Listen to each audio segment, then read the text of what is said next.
Untitled Chapter, which is a preview for Forza Motorsport. Now, we're not giving this an official title. This is a vertical slice. It's a work in progress. We've worked on a lot of things since we basically put Forza Motorsport, well actually before we even shipped Forza Motorsport, frankly, we carved off a team. We got Kinect sensors, and we asked them to go experiment with what's possible with the Kinect sensor. How do you want to rethink how people interact with cars? So I don't know how many of you are familiar with, kind of the history of Forza. I know Brian's quite familiar.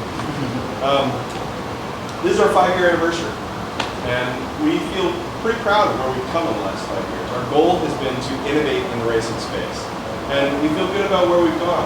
Had the livery editor, the auction house, the storefront. We put in a green line. It was adopted widely by racing games. And we look at our competitors. We look at Codemasters. We look at Need for Speed. And we do things like camera animation and rewind. So our goal is to always say, look, we're going to take the best features from all over, and then we're going to innovate broadly and do some huge, huge advances to bring the whole thing along. Well, Kinect was amazing for us, because all of a sudden there was an entire new ballpark to go play in and make mistakes and try new things and experiment. And what you're going to see is a little bit of what we found. We've got a lot more demos as well that we didn't bring. These are two that just kind of illustrate what we're thinking about. Yeah, I think Dan showed some of that off, some of the zoom-in stuff. So again, Kinect is picking up all the subtle movements of you, including the distance from it as well. So we'll show off a lot more of that when we get to the car experience. But even in the driving experience, kind of giving what it's like to actually be in a cockpit and be able to look around and explore.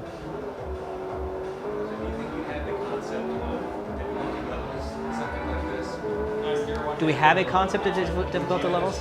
I think that's something we always want to try to do. I mean, if you look at our career system in Forza 3, right, we have all different types of scalars, right? If you turn assists on, if you turn them off, it's more difficult.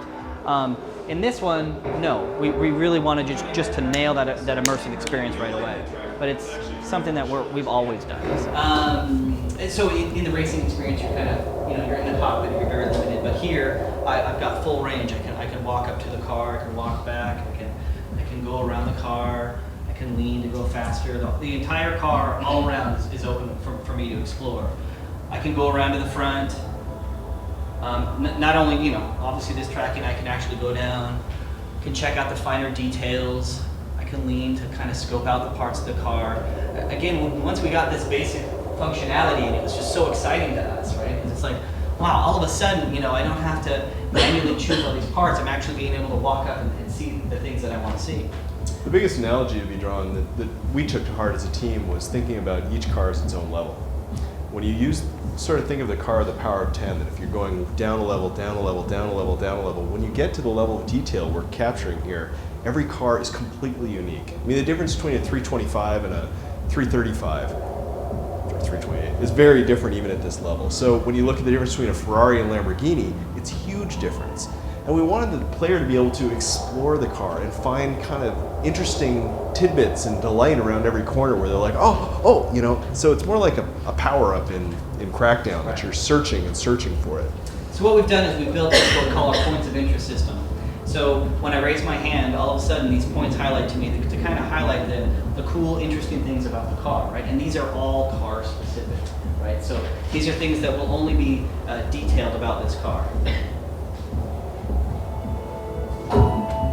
Engineered in collaboration with 7-time Formula One world champion. So again, we have all these different points of interest. We talk about the brakes, the lights, the engine, but we also wanted the players to be able to dissect the car, right? So being able to open up the door, open up the trunk, open up the hood, really tear this car apart.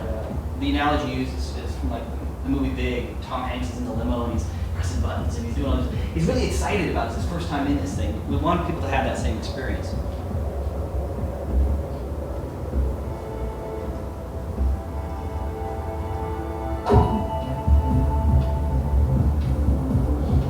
So again, like the outside, I've got full control. I can actually kind of look in. I can check out the center console, the dash. I can check out the Manettino dial. Again, it's all these little intricacies that you probably wouldn't normally notice, right? You can now kind of just sit and dissect like you could had you been inside a real car. don't know about you, but I've never actually been in a 458, so it's actually kind of exciting to see all the little intricate details.